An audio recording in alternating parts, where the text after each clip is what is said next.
Hello everyone, my name is Dr. Aditya Gupta. So I did my MBBS from AIIMS New Delhi, and following which I did my MD in pediatrics again from AIIMS New Delhi, and I'm currently pursuing my DM in pediatric oncology from AIIMS Delhi. So welcome to this NCRT based human physiology series, and in this video we'll be learning about the one topic that everyone gets सबको it confuses almost everyone, and it's not that tough to understand, but still let's learn about it. Very important for your from your NEET exam point of view. Almost every year 1 or 2 questions will be asked from this particular topic, and that is the cardiac cycle. So like how does the heart function, and how does it pump blood throughout the body through the lung? Oxygenated and deoxygenated blood is circulated. So let's begin. So what happens is, in the beginning, सबसे पहले the heart is in a relaxed state. So the right atrium, the left atrium, the atriums, the chambers which are above, and the right atrium and the right ventricle and the left ventricle, all of them are relaxed. When they are relaxed like this, what happens is that the entire deoxygenated blood which is coming from the body through the inferior and the superior vena cava, it is by itself in a passive way, कोई actively कुछ नहीं हो रहा है, in a passive way is going from right atrium to right ventricle, and the walls between right atrium and right ventricle, that is a tricuspid valve. We have already discussed it. The valve here is tricuspid valve. इसके कौन सा valve है? ये tricuspid valve है. This is open, so blood is flowing from the deoxygenated blood is flowing from inferior vena cava and superior vena cava, coming from all the entire body, and it is flowing here from right atrium to right ventricle passively, and at the same point of time simultaneously एक साथ ही जो pulmonary veins हैं which are bringing the oxygenated blood from the lungs, वहाँ पे भी passively the blood is flowing from left atrium to left ventricle. Okay, at this point of time the atria they are relaxed, the ventricles they are relaxed. Relaxation phase को हम लोग diastole बोलते हैं. So atrial is in diastole, so ventricle is also in diastole at this point of time. Now what happens is, we learned about that the pumping is done because of a electrical signal that is given by what? Your pacemaker of the heart, which is your SA node. तो what will happen is कि यहाँ पे जो SA node होगी तो ये joint diastole होगा, because atria भी diastole में है and ventricle भी diastole में है, तो इसको हम लोग joint diastole बोलते हैं. Ventricle भी relaxed है, atria भी relaxed है. अब क्या होता है? एट्रियल सिस्टोल होता है. यहाँ पे जो एसए नोड होती है वो सिग्नल देती है कि एट्रिया कॉन्ट्रैक्ट कर, और वो सिग्नल रैपिडली एट्रिया में फैल जाता है. And now this atrial systole happens, and the blood which is already passively flowing, this blood flow increases by 30%. By how much? 30%. तो अराउंड पहले 70% ब्लड जो था passively he from the inferior vena cava, from the pulmonary veins, was already going from right atrium to right ventricle and left atrium to left ventricle. And these walls यहाँ पे जो tricuspid and यहाँ पे bicuspid जो walls हैं, they were already open, and this was already passively flowing. And now the atrial systole happens because the SA node gives the signal, and blood flow increases by 30%, and पूरा का पूरा blood now goes into the right ventricle or the left ventricle, coming from right atrium and left atrium respectively. ठीक है. अब क्या होता है? Now what happens is कि वो सिग्नल जो यहाँ से स्टार्ट हुआ था ना, एसए नोड से स्टार्ट हुआ था, that signal is has reached AV node, and through AV node now it has pass through the AV bundle to the Purkinje fibers, and now the ventricular systole will start. Now the ventricles will start contracting. ठीक है. Initially when the ventricles start contracting, तो ventricles का pressure क्या होगा? बढ़ेगा. Ventricles का pressure बढ़ेगा. अब जैसे ही वेंट्रिकल्स कॉन्ट्रैक्ट करने लगेंगे तो ये बैकफ्लो हो सकता है ना वापस. There can be a bit of backflow. There can be a backflow from the right ventricle into the right atrium and from the left ventricle into the left atrium. So जैसे ही ये pressure बढ़ता है और blood निकलना जाने लगता है, तो ये जो वॉल्स होती हैं ना, ये उसी समय क्लोज हो जाती हैं. जो खुली थी, आराम से ब्लड आने दे रही थी, ये बंद हो जाती हैं जैसे ही यहाँ का प्रेशर बढ़ता है, ब्लड पंप करने लगता है. बट ये ब्लड जाना कहाँ था? राइट वेंट्रिकल से it will go through the pulmonary artery to lungs for oxygenation, and from left ventricle it will go to aorta to the entire body, right? ये जो walls थे यहाँ पे, जो pulmonary artery के यहाँ पे जो walls थे and aorta के यहाँ पे walls थे, ये close थे. तो ये दोनों walls close रहेंगे, ट्राइकस्पिड और बाइकस्पिड वॉल्व क्लोज हो गए बिकॉज प्रेशर बढ़ गया, सो बैकफ्लो प्रिवेंट करने के लिए they will also get close, but ventricle is contracting.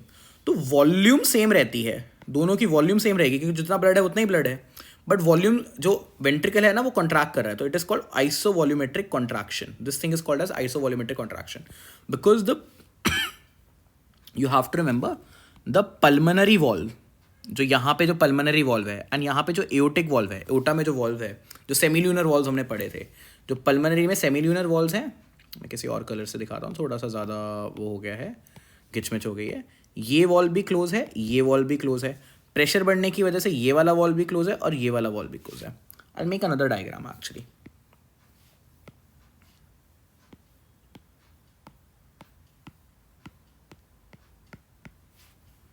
So blood यहाँ पे जाने लगा बिकॉज राइट वेंट्रिकल कॉन्ट्रैक्ट करने लगा, ब्लड यहाँ पे भी जाने लगा बिकॉज लेफ्ट वेंट्रिकल भी कॉन्ट्रैक्ट करने लग गया। ये पल्मनरी आर्टरी थी, ये अयोटा है।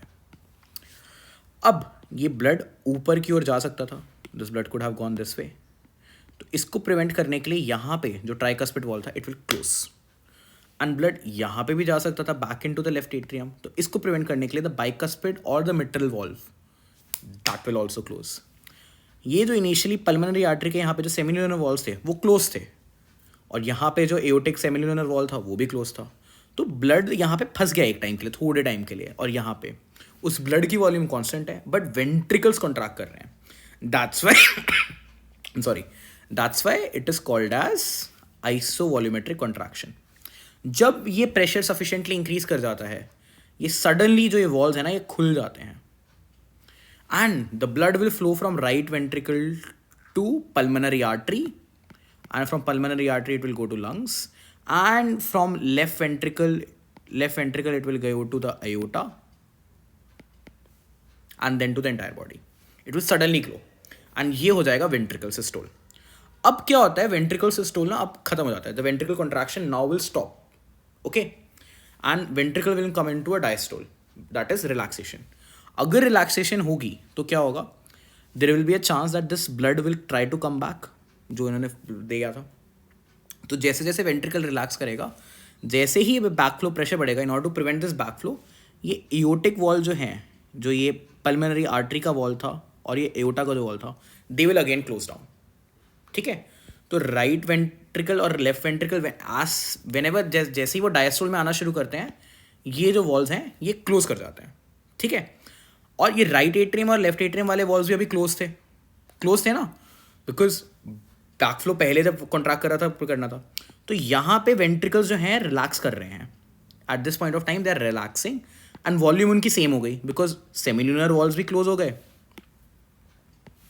बिकॉज ये जो सेमिल्यूनर वॉल्स हैं ये भी क्लोज हो गए, और ये राइट एट्रियम और राइट वेंट्रिकल के बीच में, लेफ्ट एट्रियम और लेफ्ट वेंट्रिकल के बीच में जो वॉल था ये भी क्लोज हो गया, तो ये वॉल्यूम कॉन्स्टेंट हो गई और वेंट्रिकल रिलैक्स कर रहा था, इसलिए इसको आइसोवॉल्यूमेट्रिक रिलैक्सेशन कहते हैं, ठीक है।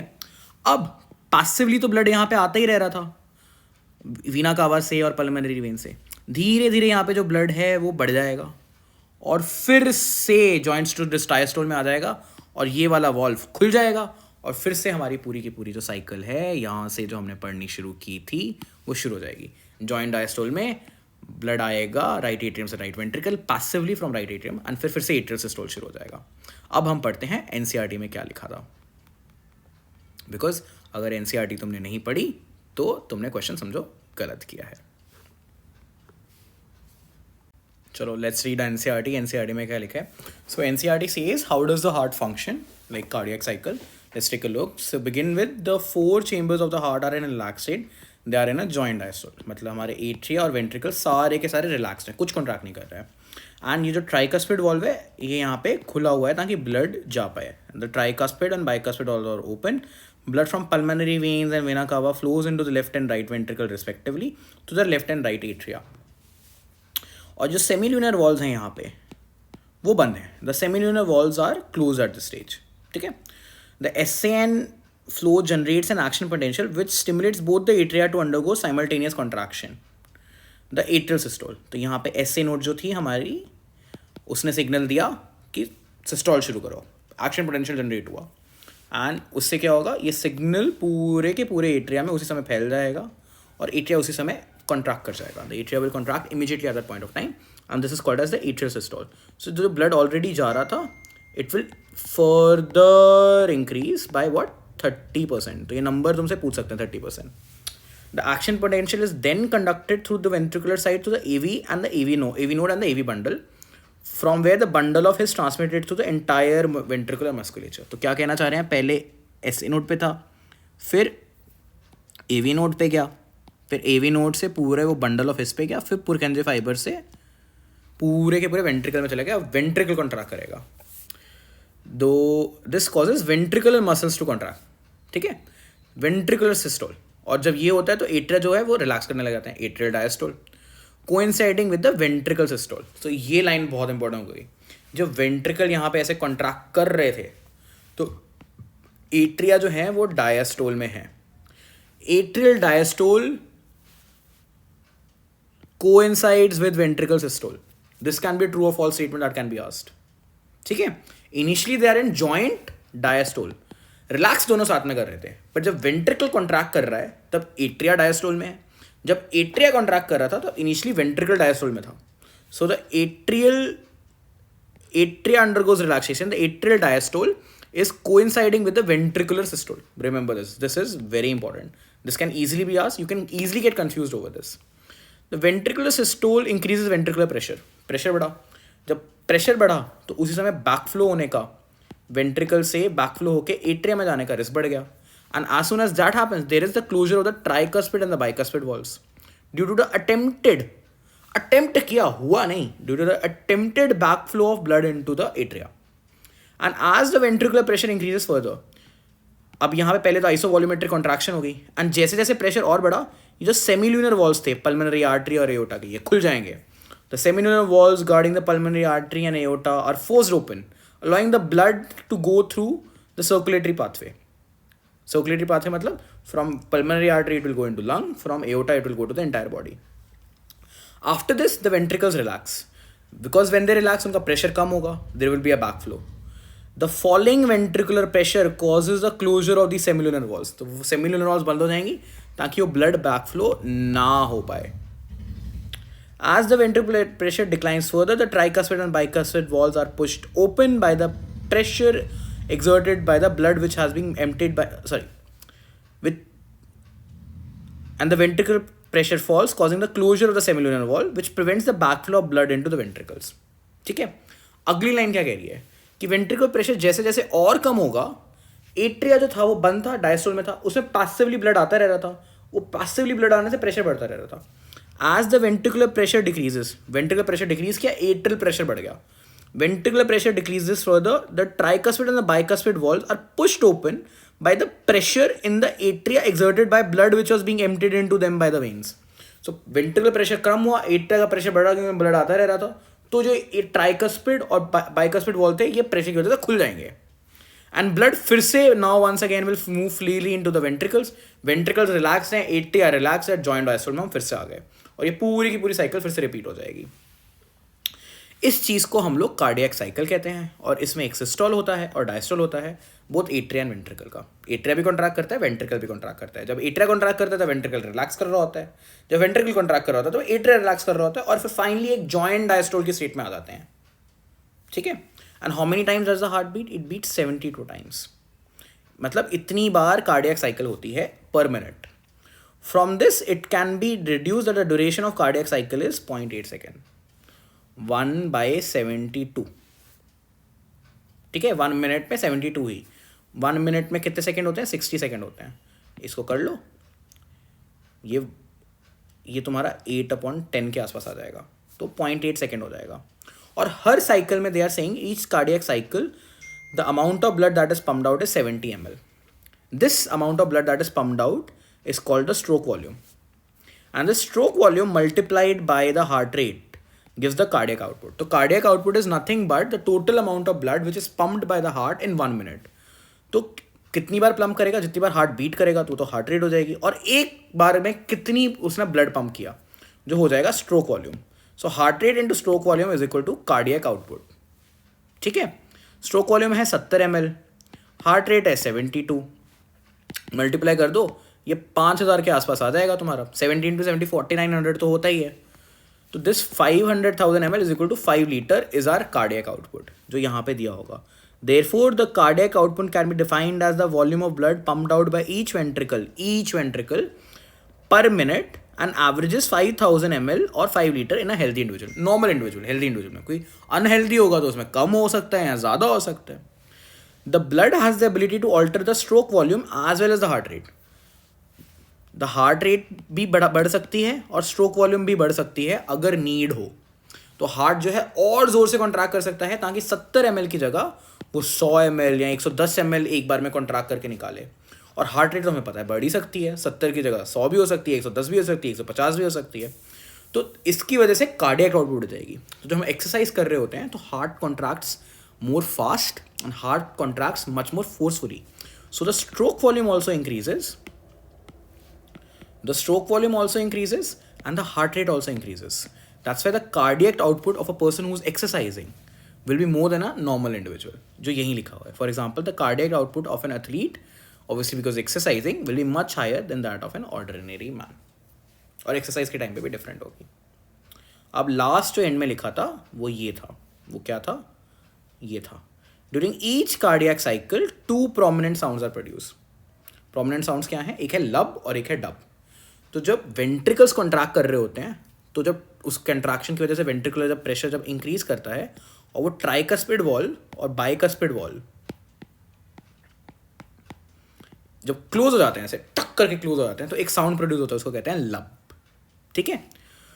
फिर उसके बाद सेमिलुनर वॉल्स खुल जाते हैं, चला जाता है. और जब वो बैकफ्लो प्रिवेंट करने के लिए वो सेमिलुनर वॉल्स क्लोज होते हैं टक करके, उसको कहते हैं हम dub. The first heart sound, lub, is associated with closure of the tricuspid and bicuspid valve, while the second heart sound is associated with the closure of the semilunar valves. And they are of clinical diagnostic significance. ये clinical diagnostic significance अगर कोई तुम्हें पढ़ाए तो वो तुम्हें MBBS की चीज़ें पढ़ा रहा है, उसका कोई पॉइंट नहीं है, वो एग्जाम में तुमसे नहीं पूछा जाएगा, यहाँ तक याद रखो. ठीक है. So this concludes your cardiac cycle. Hope you enjoyed it. Continue watching my video if you want to keep on learning NCERT based human physiology. Thank you and have a nice day.